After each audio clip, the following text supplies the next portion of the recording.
Most people think June is too late to start a garden. They walk past the nursery, see tomato starts already 3 feet tall and think, I missed it, maybe next year. But here's what those people don't realize. June soil is warmer than April soil. Warmer soil means faster germination. Faster germination means faster harvest. Zucchini seeds that sit in cold April soil for 2 weeks struggling to sprout, those same seeds in June soil wake up in 4 days. That's not a theory. Soil thermometers across the U.S. confirm it every year. April averages 50 to 55 degrees. June averages 70 to 75. And the 8 vegetables in this video were designed for exactly those temperatures. I'll get to number 8 last because it's the one technique that keeps your garden producing fresh tomatoes all the way into October while every garden around you has already died. That one is worth staying for. Let's get into it. Let's start with the most productive plant you can put in the ground right now. Zucchini. I know, bear with me. Most people think of zucchini as ordinary, but here's what happens when you plant it specifically in June. Zucchini needs soil above 60 degrees to germinate well. In June, you've got 70 to 75 degrees consistently. That's its exact sweet spot. Push a seed into that soil today, it sprouts in 4 to 7 days. That same plant starts handing you fruit in 40 to 50 days. And at peak season, one plant produces 6 to 10 pounds of zucchini per week. Experienced gardeners actually joke that zucchini is the only vegetable you have to lock your car doors for in summer, because if you leave your windows down, your neighbors will fill your back seat with it. That joke exists for a reason. Here's the one rule that keeps production going. Harvest when the fruit is 6 to 8 inches long. The moment you let it grow past that, the plant reads it as mission accomplished and slows down. Pick it small. Pick it every 2 days. One plant, 3 solid months of food. Number 2. Green beans. Green beans are the most forgiving vegetable you will ever grow. No transplanting, no starting seeds indoors, no fancy soil. You push the seed 1 inch into the ground. June's warm soil does the rest. Germination in 8 to 10 days. Harvest in 50 to 60 days. But here's the tip that takes a decent harvest to a genuinely great one, and most people never hear it. Don't plant green beans in a single long row. Plant them in a block, 4 short rows side by side. Here's why it matters. Green beans are pollinated by bees moving flower to flower. In a dense block, bees travel short distances between plants. Every flower gets visited, every flower sets a pod. In a long single row, bees visit one side and move on. Half your flowers get missed. Same seeds, same soil, same water, just a different shape and noticeably more pods from the exact same planting. 2 blocks of beans put in this week will give you enough to eat fresh through August and still have plenty left to freeze for winter. Number 3. Cucumbers. Here's something most people never think about. A cucumber is 95% water, which means in June, warm soil, regular watering, long days, a cucumber plant is running at full speed. It's converting everything you give it into food almost immediately. Plant cucumbers in June, harvest in 50 to 70 days. One healthy vine gives you 10 to 20 cucumbers over the season. Now here's the one change that makes the biggest difference. Grow them vertically. Most people let cucumber vines sprawl across the ground. That's where the problems start. Slugs find the fruit, moisture sits on the leaves, disease spreads, and cucumbers hide under the vines until they turn yellow and bitter. All you need is a simple trellis, a wire fence panel, bamboo stakes, an old tomato cage. Train the vines to climb. Vertical cucumbers get better airflow, which means less disease. The fruit hangs clearly visible, which means you catch it at the right size. And the plant stays healthier longer, which means it keeps producing well into October. Same plant, just pointed upward instead of outward. The difference in harvest is not small. Number 4. Sweet corn. Here's something worth knowing before we even talk about how to plant corn. The moment an ear of corn is picked, its natural sugars start converting to starch. Within 30 minutes of harvest, the sweetness is already fading. Within a few hours, it's noticeably less flavorful. Within a day, which is the minimum time between farm and grocery store, a significant portion of that sweetness is simply gone.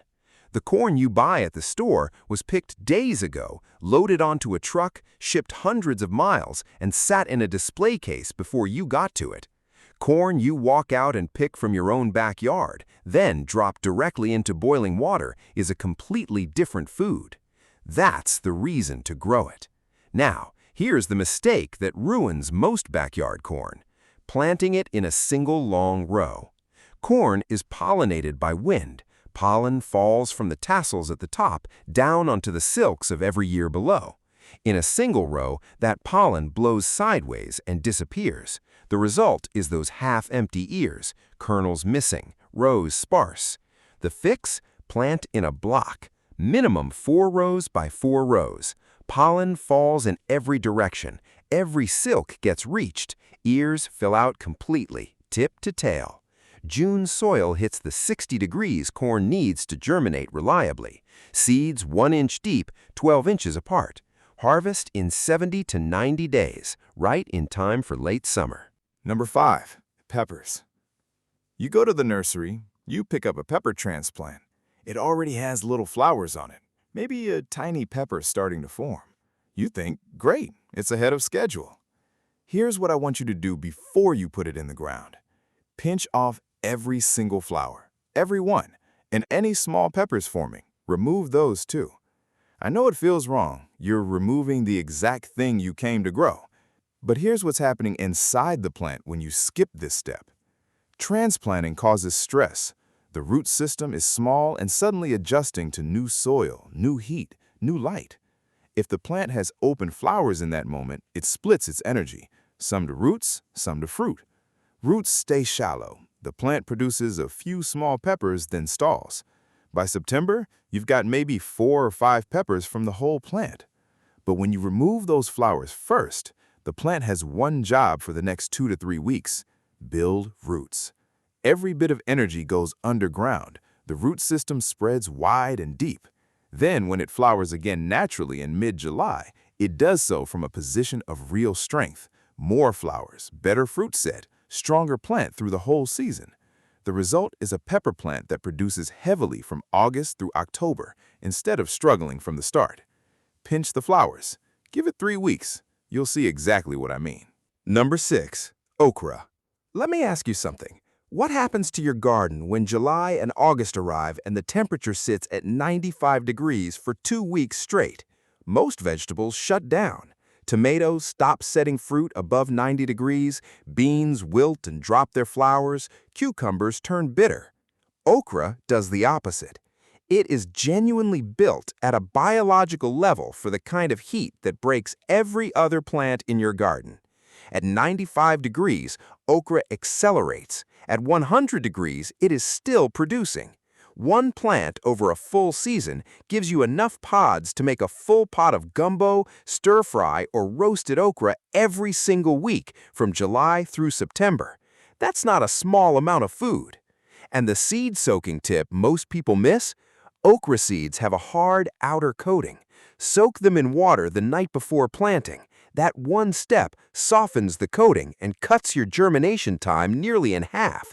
You'll see sprouts in 5 days instead of 10. June is the right planting window. Okra needs soil above 65 degrees, and that's exactly what June gives you across almost every state in the country. Not just the South. If you're in zones 5 through 10, and that covers most of the U.S., okra will grow for you this summer. Number 7. Sweet potatoes. Let's talk about what one sweet potato plant is actually worth. Organic sweet potatoes at the grocery store right now about $2 to $3 per pound. One sweet potato plant, a slip, which is what the starter is called, produces 5 to 10 pounds of tubers by October. You spend $3 on that slip, you harvest $15 to $30 worth of food from one plant.